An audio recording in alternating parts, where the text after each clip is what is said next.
Mi madre siempre decía que yo era la decepción de la familia. Me convertí en autora y publiqué una novela sobre una madre tóxica. Su club de lectura la adoró. Hasta que descubrieron que era autobiográfica. Mi madre siempre decía que yo era la decepción de la familia. No lo decía llorando ni en medio de una pelea. Lo decía como quien comenta el clima.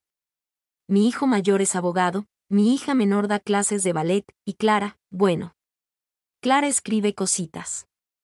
Lo decía así, con ese tono de vergüenza escondido detrás de una sonrisa de cortesía. Yo era la que no salió como esperábamos. A veces creo que ella ya me había dado por perdida desde que tenía 7 años y prefería leer en el sofá que jugar a la casita.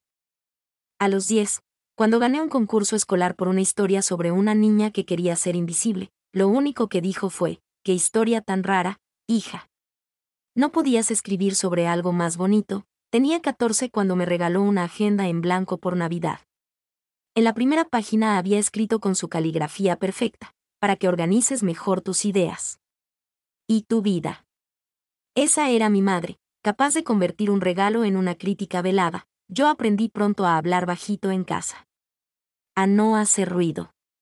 A pasar desapercibida. Mi hermano y mi hermana brillaban en sus cosas. Yo era un fondo borroso. Un borrador que no valía la pena pasar a limpio. Lo peor es que, por mucho tiempo, creí que tenía razón. Después del instituto, intenté estudiar literatura, pero ella me convenció de que era una pérdida de tiempo. Me apunté a administración de empresas, y después de 2 años miserables, abandoné. No me lo perdonó nunca. Me dijo que una hija suya no podía ser una fracasada sin título, así que empecé a trabajar donde pude. Tiendas, cafeterías, oficinas temporales. Y por las noches, cuando el mundo dormía, yo escribía. No por dinero, no por fama. Escribía para no romperme. Llené libretas con historias que nadie leía. Inventé personajes que me protegieran del silencio. Y cada vez que mi madre me preguntaba «¿Y tú, qué haces con tu vida?», yo respondía con una mentira diferente. A los 27 me fui de casa sin despedirme. Una mochila, un cuaderno y la promesa de no volver más, pero la verdad es que nunca te vas del todo. No cuando la voz de tu madre vive en tu cabeza. Cada vez que me sentaba frente a una página en blanco para escribir, ahí estaba ella. Eso no es real, eso no le interesa a nadie, eso no es importante. Tenía razón, ¿no? Yo no era importante. Yo no era nadie, hasta que una noche, escribí algo diferente, no un cuento. No una invención. Escribí sobre ella. Sobre mí. Sobre todo lo que nunca me atreví a decir en voz alta. Lo que me tragaba como si fuera culpa mía, no sabía si era una novela. No sabía si era una catarsis. Pero cuando terminé de escribirla, supe que esa historia no podía quedarse guardada, era mi voz. Por fin, y aunque mi madre nunca lo sabría. Al menos yo podría respirar, o eso creía. Nunca le dije a mi madre cuánto daño me hizo, no porque me faltaran palabras, sino porque con ella hablar era como gritarle a una pared. Una pared elegante, perfumada, con joyas en las manos. Pero fría al tacto. Después de irme de casa, me instalé en un pequeño estudio que apenas tenía espacio para una cama y una mesa. No tenía televisión, ni alfombras, ni cortinas bonitas. Pero tenía silencio. Y una puerta con cerradura. Por primera vez, el mundo no me interrumpía. Ahí empecé a escribir de verdad, no por hobby, no como terapia. Sino como quien escarba en una herida buscando aire. Cada noche me sentaba frente a la laptop y soltaba los recuerdos uno por uno. La vez que rompió mi cuaderno porque decía que la historia hablaba mal de ella. La vez que dijo frente a sus amigas, «Clara es especial», pero no en el buen sentido. La vez que me hizo quedarme en casa para ayudar con una cena familiar mientras mi hermana iba a un campamento literario al que yo también había sido aceptada. Lo escribí todo, no como una lista de quejas. No buscaba venganza. Solo quería ponerle nombre a lo que dolía. A lo que siempre dolió. Al principio pensé que iba a ser solo un documento personal. Un desahogo, un cierre. Pero cuando lo terminé, lo leí de principio a fin y sentí algo distinto. Como si por primera vez entendiera que lo que viví no era normal. Ni exagerado. Ni mi culpa, era abuso emocional. Control. Manipulación. Una maternidad tóxica disfrazada de es por tu bien, así que le puse título, Madres como la mía. Y lo guardé en una carpeta que llamé no abrir jamás, no se lo mostré a nadie. Ni a mi pareja de entonces. Ni a mis amigas. Me daba miedo que pensaran que era una exagerada. Que estaba ensuciando la imagen de una madre respetable. Hasta que una tarde, tomé café con Eva, una amiga del trabajo que también escribía. Me preguntó si yo tenía algo guardado. Le dije que sí, pero que no era nada serio. Ella insistió. Me dijo que lo enviara a una editorial independiente donde una amiga suya trabajaba como lectora de manuscritos. No pierdes nada, me dijo. Y yo pensé, ya he perdido tanto. ¿Qué más da? Así que lo envié. Sin expectativas. Sin decir mi nombre real. Usé un seudónimo, C. L. Reyes. Pensé que sería más fácil si nadie supiera que era yo. Pasaron 2 meses, y entonces, un día cualquiera, con la taza de café aún humeando en la mesa, recibí un correo, queremos publicarlo. Leí esa frase al menos 10 veces. Como si fuera un error. Como si me hubieran mandado ese mensaje por accidente. Decía que la historia era potente, que se sentía honesta, valiente. Que muchas lectoras podrían verse reflejadas en ella, y por primera vez en mi vida, sentí algo parecido al orgullo, no lo grité. No hice una fiesta. No se lo conté a mi madre. Solo me senté en silencio, cerré los ojos.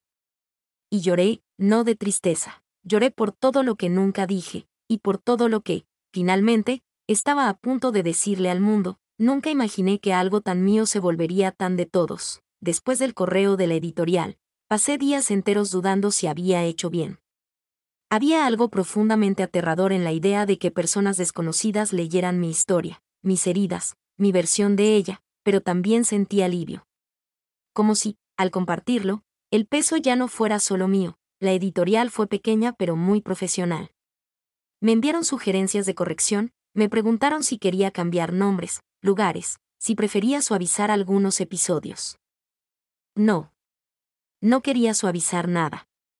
Por primera vez en mi vida, no quería hacer que los demás se sintieran cómodos con mi verdad, así que lo dejé casi igual a como lo escribí. Claro, cambié los nombres. A mi madre la llamé Alicia. A mi ciudad natal la volví un lugar ficticio.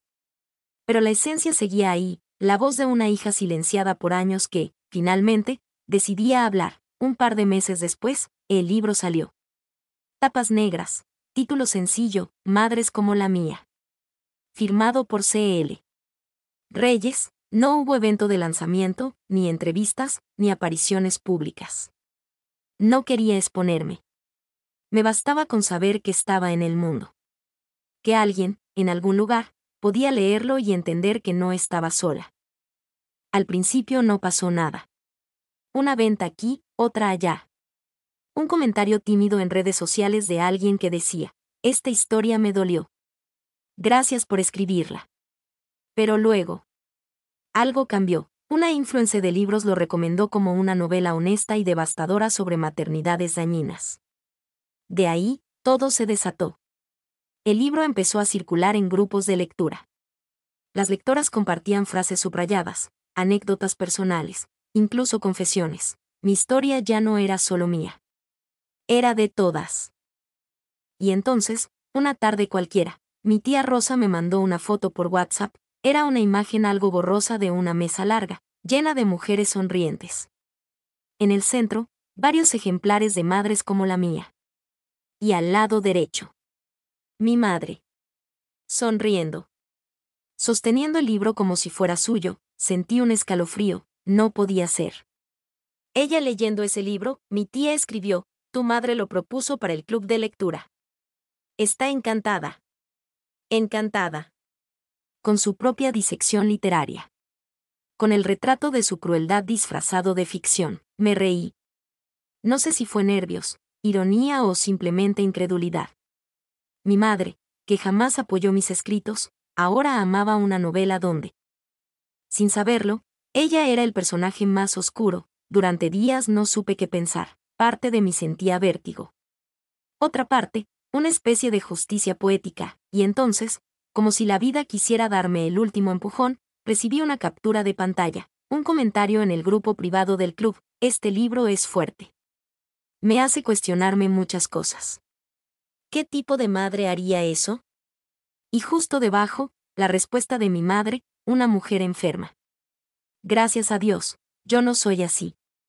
Me quedé en silencio, como cuando era niña, pero esta vez, no me sentí invisible, me sentí poderosa, porque ella no sabía que ya la había desenmascarado frente a todas sus amigas, y aún no tenía idea de lo que venía después. A veces, el silencio no es paz. Es el momento justo antes del trueno. Después de que mi madre propusiera mi novela en su club de lectura, el mundo se quedó en pausa. O al menos, el mío. Una parte de mí esperaba que, al avanzar con los capítulos, se diera cuenta. Que conectara los puntos. Que viera, aunque fuera por un segundo, el reflejo de sí misma en esas páginas, pero no. Ella comentaba en el grupo como si fuera una obra de pura ficción, muy buena escritura, aunque la protagonista es algo dramática, escribió una vez, la madre exagerada. Pero hay mujeres así, por supuesto. ¡Qué horror! La ironía me asfixiaba. Cada frase suya era un espejo roto. Ella leía la historia como quien mira una pintura antigua sin reconocer su propio retrato, y entonces ocurrió. Una de las integrantes del club, la señora Elvira, amiga de mi madre desde que tengo memoria, publicó un comentario que hizo que todo cambiara. Perdón, pero hay cosas que me suenan demasiado familiares. Casi de inmediato, alguien más respondió: ¿solo a ti? Yo también estoy pensando en alguien. Yo vi las capturas porque mi tía Rosa, que seguía fascinada con el libro, me las enviaba con risitas nerviosas. Elvira está sospechando, me escribió. Y creo que varias del club también. A partir de ese momento, el grupo pasó de comentar la historia a comentarse entre ellas. ¿No les parece que el personaje de Alicia se parece mucho a alguien que conocemos? Clara. ¿No se llamaba así una de las hijas de Isabel? ¿Y si esta historia no es tan inventada como pensábamos? Fue como ver cómo se derrumba una fachada de años. Mi madre no comentó nada durante varios días. Ni una palabra. Ni una foto. Silencio. El primer silencio que me hizo sonreír en mucho tiempo. Luego, me llegó un audio de tía Rosa. Tu madre está furiosa, me dijo. Dice que alguien está usando su vida para hacerse famosa. Que va a averiguar quién escribió ese libro, porque no va a permitir que la difamen así. Difamar, no describir. No contar una historia parecida. Difamar, eso fue lo que más me impactó. Ni siquiera intentó defenderse diciendo que no era ella. Solo se sintió traicionada por cómo quedaba frente a las demás, porque, claro, para mi madre lo más importante nunca fue lo que pasaba dentro de casa, sino lo que los demás veían desde fuera, la imagen, la reputación, el envoltorio. Aunque el interior estuviera podrido, esa semana me pasé las noches leyendo los comentarios del club como si fuera una serie de suspenso. Algunas mujeres defendían la historia como si fuera una denuncia necesaria. Otras empezaban a incomodarse. Y otras simplemente callaban, pero ya no había vuelta atrás. El velo se había caído, y aunque ella no sabía todavía que yo era la autora, estaba empezando a entender que alguien la conocía demasiado bien. Alguien que no la recordaba con cariño. Alguien que, por primera vez, la mostraba sin maquillaje, y eso, para mi madre, era imperdonable. Hay algo inevitable en la verdad. Siempre encuentra la manera de salir. Durante días enteros fingí normalidad. Desayunaba, trabajaba, hablaba con amigas. Como si no tuviera un volcán a punto de estallar a mis espaldas. Pero mi mente solo pensaba en una cosa: ya saben que eres tú, no todas. No oficialmente. Pero el rumor ya había crecido demasiado. Mi madre dejó de escribir en el grupo de lectura. Pero no dejó de hablar. Según tía Rosa, empezó a llamar una por una a las integrantes del club. Quería saber quién había filtrado el comentario de Elvira. Quién había dicho que Alicia se parecía demasiado a ella. Quién había tenido el descaro de relacionarla con esa mujer fría y maltratadora de la novela, y en ese ataque de paranoia. Empezó a hacer la pregunta clave: ¿quién es C.L. Reyes? Cuando tía me lo dijo, casi se me cae el té. Lo peor era que la respuesta estaba a un clic. Mi nombre completo aparecía en una entrevista pequeña de una revista digital donde, por un descuido ingenuo, conté que había elegido las iniciales de mi nombre real por cariño a mis raíces. ¡Qué ironía! Esas raíces que ahora querían estrangularme. Pasé la noche en vela, revisé cada red social, cada publicación vieja. Archivé fotos, cambié mi nombre de usuario, hasta eliminé mi biografía de autora de varios perfiles. Como si con eso pudiera borrar mi huella. Como si pudiera esconderme de mi propia historia, pero en el fondo, sabía que era inútil. Ella me conocía. Tal vez no lo admitía, pero en lo más hondo, sabía que yo era capaz de escribir cada palabra de ese libro. Porque, durante años, me había entrenado a mirar, a callar, a analizar, a sobrevivir. Y esa forma de escribir solo podía venir de alguien como yo. Al día siguiente, recibí un correo. Sin asunto. Solo 2 líneas. Bravo. Muy literario todo. Nos veremos pronto. Mamá, sentí el estómago encogerse. No dijo que sabía que era yo. Pero lo dijo todo. No era una amenaza directa. Era peor. Era su estilo. Frío, pasivo-agresivo, casi elegante. Pero yo conocía esa voz. La había escuchado toda mi infancia disfrazada de consejo, de corrección, de es por tu bien. Nos veremos pronto. El mensaje retumbaba como campana en mi cabeza. Faltaban solo 3 días para el próximo encuentro del club de lectura. Iban a discutir los últimos capítulos. El final. La parte más cruda. La que no dejaba dudas de quién era quién. Yo no pensaba ir. Obviamente, pero tía Rosa sí, y esa misma noche me llamó, susurrando como si estuviéramos conspirando contra el gobierno. Te tengo que contar algo, me dijo. Hoy en el grupo, tu madre dijo que iba a llevar una sorpresa a la reunión. Que tenía una revelación. Guardé silencio, no por miedo. Esta vez fue por algo distinto, porque, por primera vez, no me sentía débil, ni asustada, ni culpable. Ella iba a exponerme, sí, pero eso también significaba que no podía seguir fingiendo. Que iba a tener que reconocer que esa historia la dolía. Porque era suya, porque, aunque nunca lo admitiría con palabras, la verdad ya la estaba mordiendo, y eso, en sí mismo, ya era una victoria. Las palabras pesan más cuando se dicen delante de otras personas. Era el día de la reunión del club. Yo no iba a ir, claro.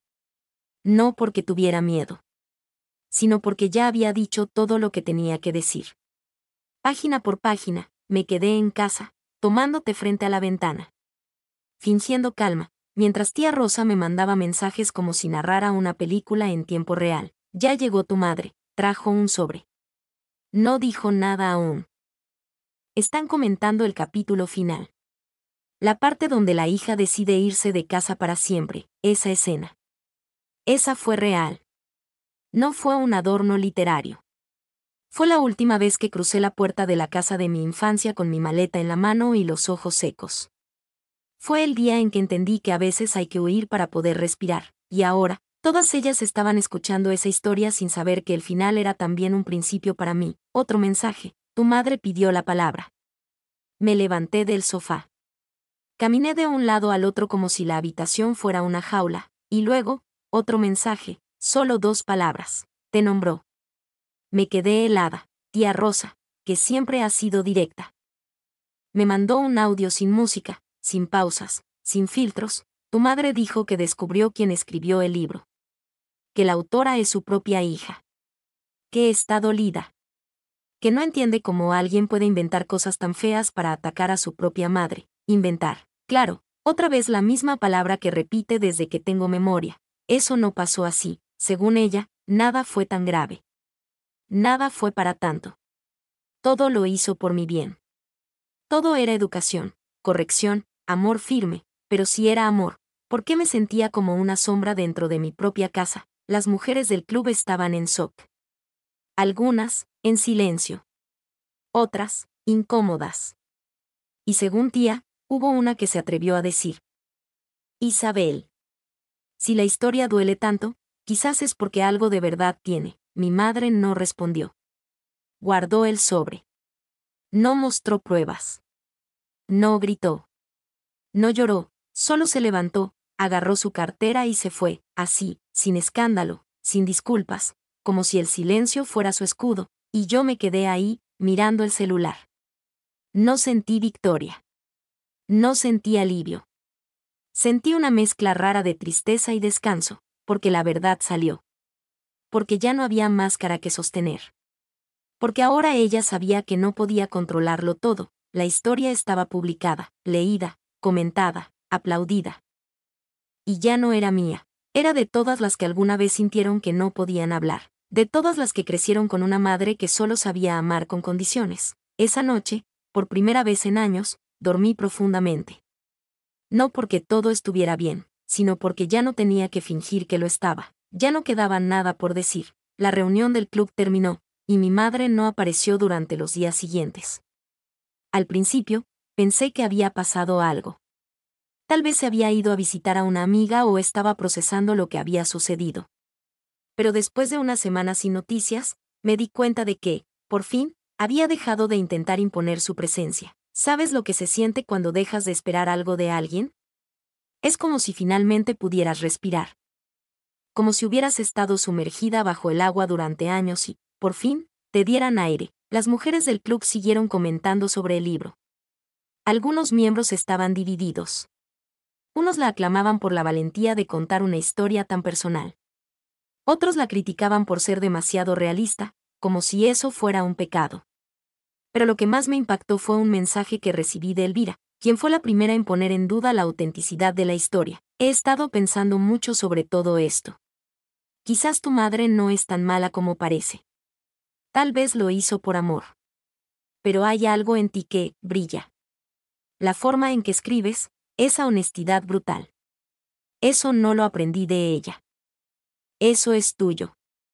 Esos pocos minutos de conversación cambiaron algo en mí.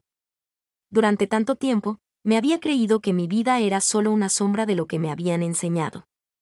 Que todo lo que era había sido moldeado por una mano dura, una crítica constante. Pero Elvira tenía razón. Había algo en mí que no venía de ella. Algo que era mío, solo mío. Mi madre nunca me dijo una palabra después de la revelación. Ni una llamada. Ni un correo. Ni un mensaje, y no me molestó. No me molestó porque ya no necesitaba su validación. No me molestó porque, por primera vez, entendí que no tenía que vivir con su mirada sobre mí. Me di cuenta de que la autora del libro ya no era solo una mujer que contaba su dolor, sino una mujer que había encontrado su voz. Y esa voz no tenía que seguir siendo callada, ni temerosa, ni obediente. Salí a caminar esa tarde, como si pudiera dejar atrás el peso de años de críticas no pronunciadas. Al caminar, sentí algo curioso. No era un peso. Era ligereza. Sabía que lo que había escrito no solo era mi historia, sino también la de todas las personas que alguna vez tuvieron miedo de contar la verdad. De ver lo que había detrás de las puertas cerradas. Cuando volví a casa, decidí hacer algo que había estado postergando. Fui a mi escritorio y escribí mi próximo libro. Un libro sin miedo. Sin restricciones. Un libro que hablaba sobre lo que significa finalmente ser libre de las cadenas del pasado. Mi madre no me lo agradecería. Nunca lo haría. Pero ahora lo sabía. Y lo que pensara ya no importaba. Por primera vez, escribí para mí. No para que me aceptaran, no para que me comprendieran.